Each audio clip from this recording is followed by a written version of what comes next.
উচ্ছেদক লৈ বহুখিনি বিস্ফোৰণ ঘটাইছে উচ্ছেদ কৰাৰ বিষয়ে কৈ মুখ্যমন্ত্ৰীৰ বিৰুদ্ধে বিভিন্ন কথা কৈছে আনকি মুখ্যমন্ত্ৰীও কংগ্ৰেছৰ নেতাসকলৰ বিৰুদ্ধে কথা কৈছে কিন্তু এতিয়া উজনি অসমত উচ্ছেদ চলিব সেই কথা মুখ্যমন্ত্ৰীয়ে কৈছে আৰু উজনি অসমৰ উচ্ছেদ এই প্ৰসংগটো অহাৰ লগে লগে এতিয়া হৰপ হৈ পৰিছে বিভিন্নজন নমস্কাৰ স্বাগতম নিউজ 18 অসম নৰ্থ ইষ্টৰ এয়া হৈছে পোনপটীয়া সম্প্ৰচাৰ ষ্টুডিঅ'ত মই প্ৰাঞ্জল ৰাহুল গান্ধী মল্লিকাৰ্জুন খৰগে আহিছে গুৱাহাটীত বিশেষ বৈঠক কৰিলে আৰু তাৰ পাছত ছয়গাঁৱত গ'ল ছয়গাঁৱতো সভা অনুষ্ঠিত কৰিলে সেই সভাতেই মুখ্যমন্ত্ৰীৰ বিৰুদ্ধে ডাঙৰ ডাঙৰ কথা কৈ দিছে ৰাহুল গান্ধীয়ে কৈছে যে এটা সময়ত মুখ্যমন্ত্ৰীক জেললৈ পঠাম আৰু মুখ্যমন্ত্ৰীয়ে সেই কথাটো দুঘণ্টাৰ পূৰ্বেই গম পাই গৈছিল আৰু তেওঁ কৈছিল যে পাব্লিক যি PAC কমিটি আছে পাব্লিক এফেয়াৰ্স কমিটি তাত সেই বিষয়টো উত্থাপন হৈছিল আৰু ৰাহুল গান্ধীয়ে সেই কথাটো যেটো বন্ধ দুৱাৰৰ মাজত অনুষ্ঠিত হৈছিল সেই কথাটো ইতিমধ্যে কৈ দিছে মুঠতে ব্যাপক ৰূপত ৰাজনীতি হৈছে আৰু উচ্ছেদৰ প্ৰসংগতে এই ৰাজনীতি হৈছে মল্লিকাৰ্জুন খৰগে কৈছে যে আমি পুনৰ কংগ্ৰেছ চৰকাৰ আহিলে নামনি অসমত য'ত উচ্ছেদ চলোৱা হ'ল তেওঁলোকক সেই স্থানত বহুৱাম আৰু যিসকলে উচ্ছেদ কৰিলে বেয়া কাম কৰা বুলি মল্লিকাৰ্জুন খৰগে কৈছে আৰু তেওঁলোকক আমি জেললৈ পঠাম স্বাভাৱিকতে এই বিষয়বোৰক লৈ গৰম হৈ পৰিছে ৰাজ্যৰ ৰাজনীতি আৰু সেই সময়তে উজনি অসমৰ প্ৰসংগ আহিছে কাৰণ উজনিটো মুখ্যমন্ত্ৰীয়ে কৈছে যে ন্যায়ালয়ৰ নিৰ্দেশ মৰ্মে ন্যায়ালয়ৰ পৰা অনুমতি লৈ আমি উজনি অসমতো উচ্ছেদ চলাম কাৰণ উজনি অসমতো অবাধ দখল চলিছে উৰিয়াম ঘাটৰ পৰা আৰম্ভ হ'ব ইতিমধ্যে আজি উৰিয়াম ঘাটত জৰীপ কাৰ্য চলাই দিছে বন বিভাগ আৰু প্ৰশাসনৰ উচ্চপদস্থ বিষয়াসকল উৰিয়াম ঘাটত গ'ল আৰু সেই স্থানত জৰীপ চলালে গৈ আৰু জৰীপ চলাই কেতবোৰ তথ্য পাতি লাভ কৰিছে আৰু সেই ভিত্তিতে উৰিয়াম ঘাটত যি অবৈধ দখলকাৰী তাত বিভিন্ন প্ৰান্ত দখল কৰি আছে সেই স্থানবোৰত উচ্ছেদ চলোৱাৰ কথা উল্লেখ কৰা হৈছে মুখ্যমন্ত্ৰীৰ এই উচ্ছেদ কাৰ্যৰ ঘোষণা কৰাৰ পাছতেই উজনি অসমতো বিভিন্ন দল সংগঠন হৰপ হৈ পৰিছে বহুতে মুখ্যমন্ত্ৰীৰ এই স্থিতিৰ পক্ষত অৱস্থান গ্ৰহণ কৰিছে কিন্তু অখিল গগৈৰ একাংশ নেতাই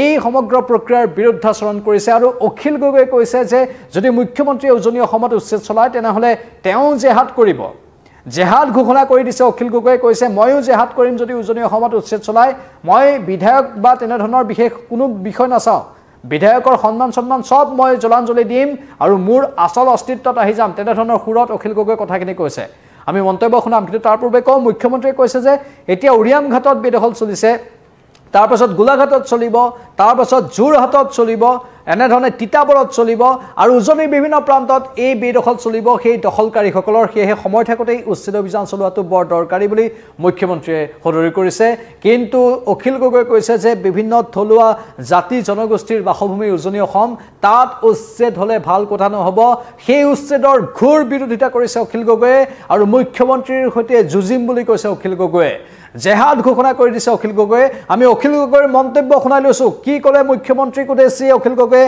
শুনাব বিচাৰিছো মই একদম স্পষ্টকৈ এটা কথা কৈ গৈছো উজনিত যাতে অসমৰ মুখ্যমন্ত্ৰীয়ে কাৰো মানুহৰ ঘৰত হাত নিদিয়ে উজনিত আছে আমাৰ মিচিং মানুহ উজনিত আছে সোণোৱাল কছাৰী মানুহ উজনিত আছে দেউৰী মানুহ ট্ৰাইবেল মানুহ উজনিত আছে আহোম চুতীয়া মৰাণ মটক উজনিৰ এই খিলঞ্জীয়া মানুহ ভূমিপুত্ৰ অনুসূচিত জাতিৰ মানুহ আমাৰ SC মানুহ উজনিত থকা কোচ কলিতা বা ব্ৰাহ্মণ মানুহ আৰু উজনিত আছে চাহ জনগোষ্ঠীৰ আদিবাসী মানুহ এই উজনি মানুহৰ এটা ঘৰতো যদি হাত দিয়ে আমাৰ খিলঞ্জীয়া মানুহৰ ঘৰত যুদ্ধ কিন্তু এবাৰ ডাইৰেক্টলি হিমন্ত বিশ্ব শৰ্মাৰ অখিল গগৈ হৈ যাব বহুত দেখিলো বহুত অত্যাচাৰ কৰিছে হিমন্ত বিশ্ব শৰ্মা কেইদিনমানৰ আগতে কাজিৰঙাত উচ্ছেদ কৰিবৰ কাৰণে মিচিং মানুহবিলাকক উচ্ছেদ কৰিবৰ কাৰণে তাত চাহ জনগোষ্ঠীৰ মানুহ বসবাস কৰি আছে কাজিৰঙাৰ কাষৰ আমাৰ নিজৰ মাটিত কাজিৰঙাই ল'ব খুজিছে সেইখিনি উচ্ছেদ কৰিবৰ কাৰণে তেওঁলোকে নটিচ দিছিলে কৈছিলে যে গোটেই মাটি যাৰ 10 বিঘা আছে 10 বিঘা মাটিত আমি টকা 6 লাখ দিম তোমালোকে ঘৰ এৰি দিয়া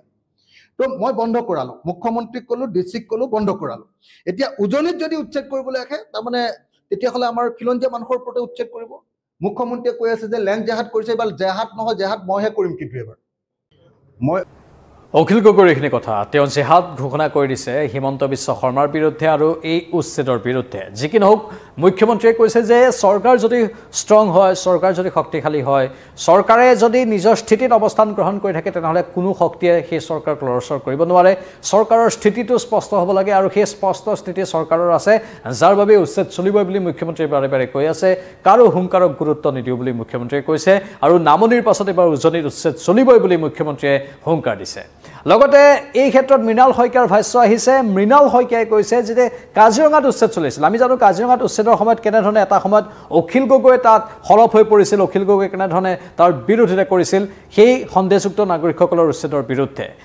সংখ্যালঘুৰ ত্ৰাণকৰ্তা হৈ পৰিছে অখিল গগৈ, সেইটো আৰু নতুন কথা হৈ থকা নাই।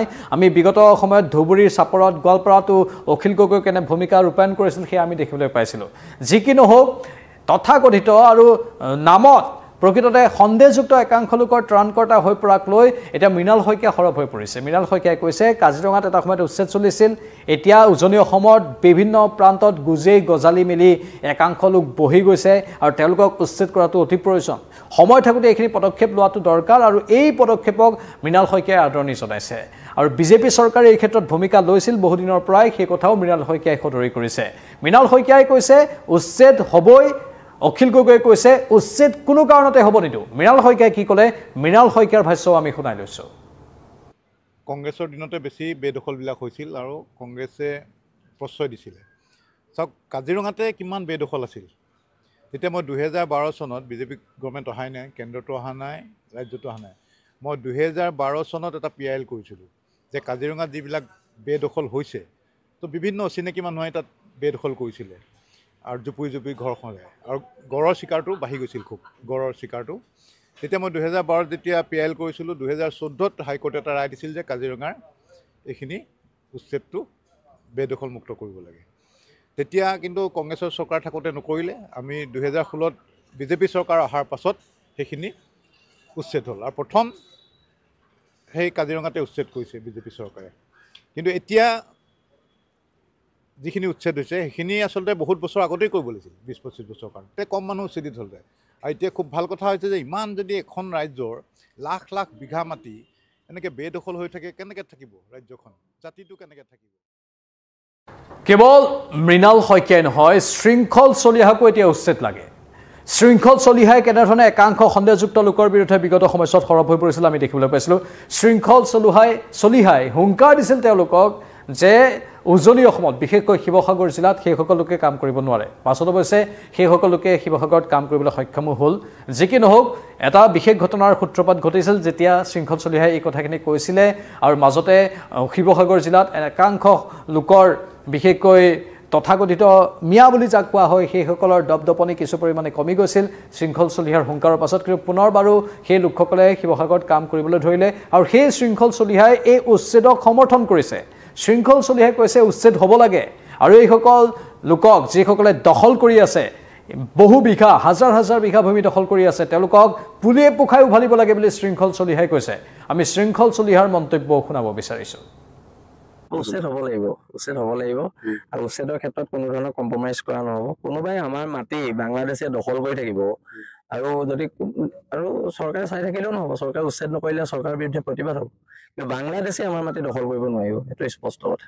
উচ্ছেদ হ'ব লাগিব, উচ্ছেদ হ'ব লাগিব আৰু উচ্ছেদৰ ক্ষেত্ৰত কোনো ধৰণৰ কম্প্ৰমাইজ কৰা নহ'ব। কোনোবাই আমাৰ মাটি বাংলাদেশে দখল কৰি থাকিব আৰু যদি আৰু চৰকাৰে চাই থাকিলেও নহ'ব, চৰকাৰে উচ্ছেদ নকৰিলে চৰকাৰৰ বিৰুদ্ধে প্ৰতিবাদ হ'ব। কিন্তু বাংলাদেশে আমাৰ মাটি দখল কৰিব নোৱাৰিব, সেইটো স্পষ্ট কথা। উচ্ছেদ হ'ব। মুঠতে উচ্ছেদক লৈ এতিয়া বাৰুকৈ গৰম হৈছে ৰাজ্যৰ ৰাজনীতি। 26ত নিৰ্বাচন আহি আছে আৰু নিৰ্বাচনৰ আগে আগে নামনি উজনি বিভিন্ন প্ৰান্তত উচ্ছেদ হ'ব। অবৈধ যিসকল দখলকাৰী আছে তেওঁলোকক উচ্ছেদ কৰোৱা হ'ব। এই উচ্ছেদ যি উজনিত উচ্ছেদ চলিব সেয়া স্বাভাৱিকতে অতি গুৰুত্বপূৰ্ণ হ'ব। 26ৰ নিৰ্বাচনৰ আগে আগে উজনিত উচ্ছেদ ইয়াত এটা ৰাজনৈতিক দৃষ্টিকোণৰ পৰা চাবলগীয়া বিষয়। কাৰণ মল্লিকাৰ্জুন খৰ্গে ইতিমধ্যে কৈছে ছয়গাঁৱৰ যিখন সভা তাত পোনপটীয়াকৈ মল্লিকাৰ্জুন খৰ্গে কৈছে যে এই উচ্ছেদ অবৈধ। নামনি অসমৰ ধুবুৰী গোৱালপাৰাত যিবোৰ উচ্ছেদ চলিল সেই উচ্ছেদৰ কংগ্ৰেছে বিৰোধিতা কৰিছে। মল্লিকাৰ্জুন খৰ্গে কৈছে যে আমি আমাৰ চৰকাৰ হ'লে পুনৰ সেইসকল লোকক আনি সেই স্থানত বহুৱাম যি স্থানৰ পৰা তেওঁলোকক উচ্ছেদ কৰা হৈছে আৰু যিসকলে উচ্ছেদ কৰিছে তেওঁলোকক জেললৈ পঠিয়াম।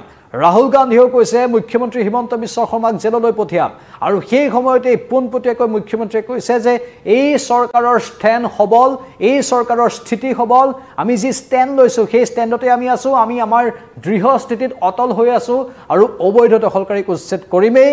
আৰু বিজেপিৰ বিধায়কসকলে স্বাভাৱিকতে সমৰ্থন কৰিছে মুখ্যমন্ত্ৰীৰ এই বক্তব্যক। আন দল সংগঠনেও সমৰ্থন কৰিছে, শৃংখল চলিহাৰ দৰে নেতাইও সমৰ্থন কৰিছে আৰু অখিল গগৈয়ে ঘোৰ বিৰুদ্ধাচৰণ কৰিছে। মুঠতে ভাল ৰাজনীতি হ'বলৈ গৈ আছে 26ৰ নিৰ্বাচনৰ আগে আগে এই উচ্ছেদক লৈ। আমি লক্ষ্য ৰাখিম পৰিস্থিতি কেনেধৰণৰ হয় আৰু ই ভোটত কেনেধৰণে ক্ৰিয়া প্ৰতিক্ৰিয়া কৰে নিৰ্বাচনত কেনেধৰণৰ ক্ৰিয়া প্ৰতিক্ৰিয়া ইয়াৰ পৰা আমি দেখিবলৈ পাম সেয়াও হ'ব গুৰুত্বপূৰ্ণ কিন্তু আমাৰ সন্মানীয় সদাশয় দৰ্শকসকলৰ মতামত আমি বিচাৰিম আমাৰ ফেচবুক আৰু ইউটিউব দুয়োটা প্লেটফৰ্মৰ কমেণ্ট বক্স আপোনালোকৰ বাবে কেৱল খুলি দিছোঁ আপোনালোকে কেৱল মতামতবোৰ দিয়ক আৰু আপোনালোকৰ সেই অভিমত যথেষ্ট গুৰুত্বপূৰ্ণ আমি সেই অভিমতক সন্মান জনাওঁ আৰু যিমান পাৰে আমাৰ এই ভিডিঅ'বোৰ শ্বেয়াৰ কৰি দিয়ক এই মুহূৰ্তৰ এই পোনপটীয়া সম্প্ৰচাৰটোৰ পৰা মই প্ৰাঞ্জলে ইমানতেই বিদায় লৈছোঁ নমস্কাৰ